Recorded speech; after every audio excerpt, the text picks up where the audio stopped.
Hi, everybody.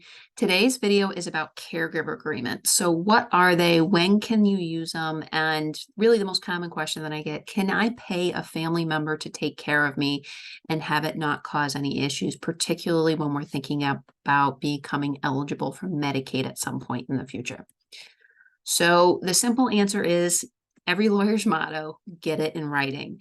If there is no written agreement in place stating that you've agreed to pay a family member to provide services for you, any services they provide are deemed to be gratuitous, which means you can't pay for them.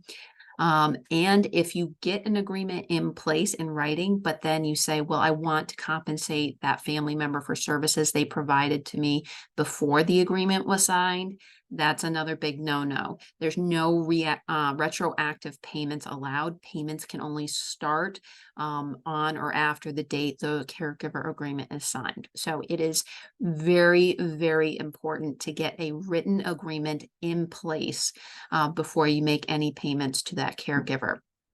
If you make payments to your caregiver, your family caregiver, without the written agreement in place, or you make those retroactive payments after the caregiver agreement is in place, those payments are going to be deemed as gifts for Medicaid eligibility purposes.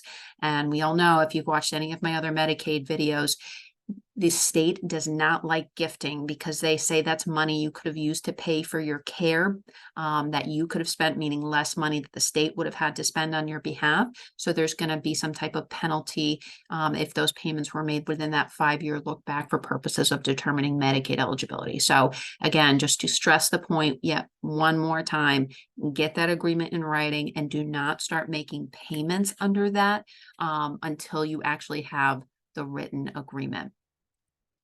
So what actually needs to be in this caregiver agreement? So the basics state who the person is that's receiving care, who is going to be the named caregiver, the services that are going to be provided. So you can be pretty generic and just say, I'm going to prepare meals, provide, make sure that they take their medication, drive them to doctor's appointments, household cleaning, whatever it might be, just be, make sure that's in there. Or you can even get as specific if someone has dietary requirements and there's specific meals that they're allowed to eat on specific days or things of that nature. So generic or specific as you like, but just make sure the scope of work is clear. Make sure that the number of hours per week or the number of hours per month, how much time is this caregiver actually going to be providing these services? And what is the hourly rate that this caregiver is charging? So this is the big one, the number one question. Okay, we have an agreement in place. I have this caregiver. What can they get paid? And unfortunately, the answer is not too much because the Department of Social Services, DSS, the department that essentially is going to be reviewing and approving Medicaid applications, doesn't allow for an exorbitantly high rate to be charged to family caregivers. You got to keep it really reasonable, or in some people's mind it below reasonable. But I would say don't necessarily base the rate that you're paying your family caregiver off of a similar rate you would be charging some outside person to come into your house.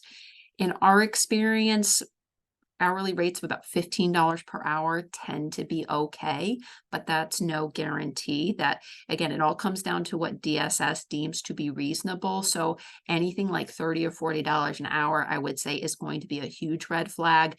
But if you keep it on the lower side, it should be okay. Also, be clear in your agreement that the person you're providing the services for actually needs the care. So this is something that, but for you, you as the family member coming in and providing these types of services, they would have had to go out and pay someone to come in and get this care. So there has to be an actual need for these services, and you have to have the written agreement, and the written agreement has to be clear as to what the terms are. As I mentioned, so, the amount of hours to be worked and who's going to be providing those services, what those services are, what the hourly rate is. So the more specificity you can provide, the better. So if you have any and other additional questions about Medicaid eligibility, about caregiver agreements, you can always go to our website, www.kkc-law.com. You can contact us to get your specific questions answered. You can find blog posts on these topics as well, or other YouTube videos on our YouTube channel. So thank you for tuning in today, and reach out if you have any additional questions.